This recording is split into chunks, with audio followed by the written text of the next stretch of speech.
Voici le grand défi de la vie. Vous pouvez obtenir plus que ce que vous avez car vous pouvez devenir plus que ce que vous êtes. C'est le défi. Et bien évidemment, l'autre face de la pièce, tant que vous ne changez pas ce que vous êtes, vous n'aurez jamais plus que ce que vous avez. J'ai découvert par ma propre expérience que les revenus ne dépassent jamais vraiment beaucoup le niveau de développement personnel. Parfois les revenus font un bond en avant par chance, mais à moins que vous grandissiez mentalement, il reviendra toujours au même niveau. La vie fonctionne d'une manière bizarre. Si quelqu'un te donne 1 million, c'est facile de devenir millionnaire rapidement, donc tu dois juste garder la monnaie. Autrement, c'est sûr qu'elle disparaîtra très rapidement. Un jour, quelqu'un a dit, si tu prends toute la monnaie dans le monde, que tu la divises également entre tout le monde, elle sera bientôt de retour dans les mêmes poches. Incroyable. Le succès est quelque chose que vous attirez, pas quelque chose que vous poursuivez. Le succès, c'est rechercher un beau lieu où rester. Donc au lieu de courir après, travaillez sur vous-même, le développement personnel. Donc vous voyez, la question la plus importante quand on cherche un travail, ce n'est pas qu'est-ce que je vais obtenir en le faisant, mais qui est-ce que je vais devenir. La question majeure qu'on doit se poser, c'est pas combien je vais te payer, mais quelle personne je vais devenir. Car le vrai bonheur n'est pas contenu dans ce que vous obtenez. Le bonheur est contenu dans qui vous devenez. Donc c'est notre sujet majeur pour ce soir, le développement personnel. De tous les conseils que M. Chauffe m'a donnés quand j'avais 25 ans, celui-là était probablement le plus difficile. En fait, je suis encore en train de travailler dessus. C'est un défi permanent de voir ce que vous pouvez devenir. Le sujet suivant, je l'appelle les lois basiques. Et c'est bon de rappeler les bases. Et j'appelle ça les bases, premièrement parce qu'elles émanent de la Bible. Je ne suis pas un théologien ou quelqu'un apparenté à la Bible. Mais M. Chauffe m'a appris que la Bible était un excellent livre pour les idées, les histoires et l'équation du succès. Comment vivre une meilleure vie. Et j'ai découvert que c'était vrai. Et il m'a aussi appris que la Bible était autant pratique qu'elle est théorique. Et j'ai aussi découvert que c'était vrai. Si vous regardez votre compte bancaire et votre revenu que vous n'êtes pas heureux, il y a plusieurs endroits dans la Bible où vous pouvez regarder et savoir ce qui ne colle pas. Comme ça, vous pouvez faire les changements. Et on va en couvrir certains ce soir qui s'appellent les bases. Ok, le sujet suivant, c'est mon préféré. Établir des objectifs. M. Chauffe m'a expliqué comment établir des objectifs. Quelle faveur il m'a faite. Un matin, après avoir déjeuné, juste après l'avoir rencontré, il m'a dit « Jim, laisse-moi voir ta liste actuelle d'objectifs. Et comme ça, on va regarder un petit peu ensemble et on va en discuter. C'est peut-être pour moi la meilleure façon de t'orienter et de te donner une meilleure direction pour commencer. » J'ai répondu « Je n'ai pas de liste. » Il a dit « Peut-être qu'elle est dans ta voiture ou quelque part chez toi. » J'ai dit « Non, monsieur.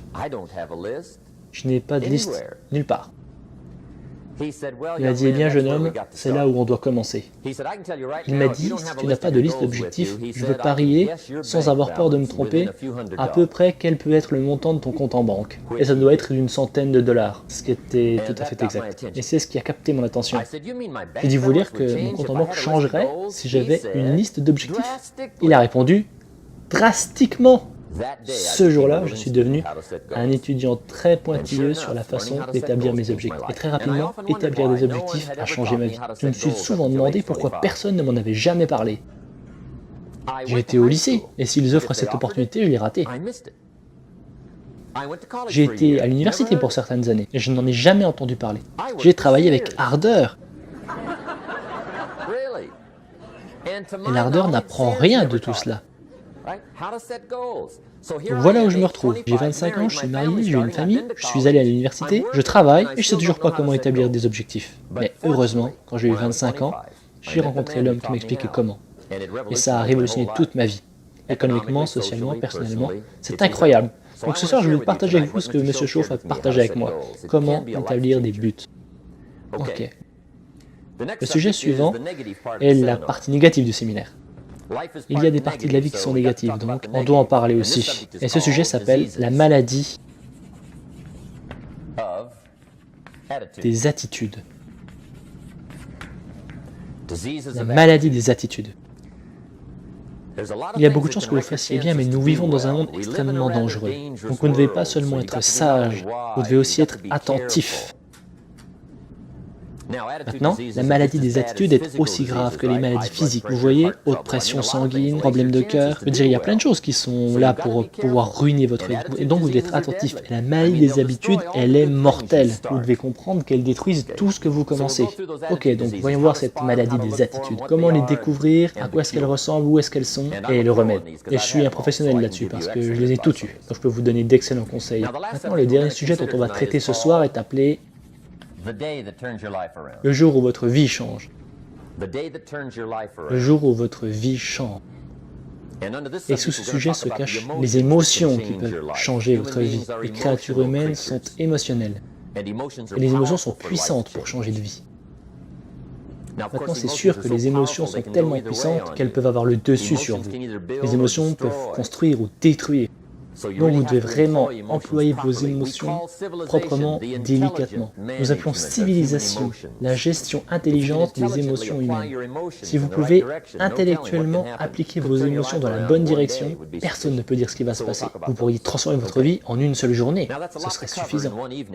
Maintenant, ça fait beaucoup à couvrir en une soirée. Et on va attaquer et on va voir si on peut y arriver. J'aimerais maintenant que vous notiez le thème du séminaire. Tous les séminaires devraient avoir un thème, j'imagine. Donc nous en avons un. Ça doit faire partie de notre littérature si vous avez l'habitude d'y faire attention. Donc pour vos notes, voici le titre. Le thème du séminaire. La clé majeure de votre meilleur futur, c'est vous. C'est le thème du séminaire ce soir.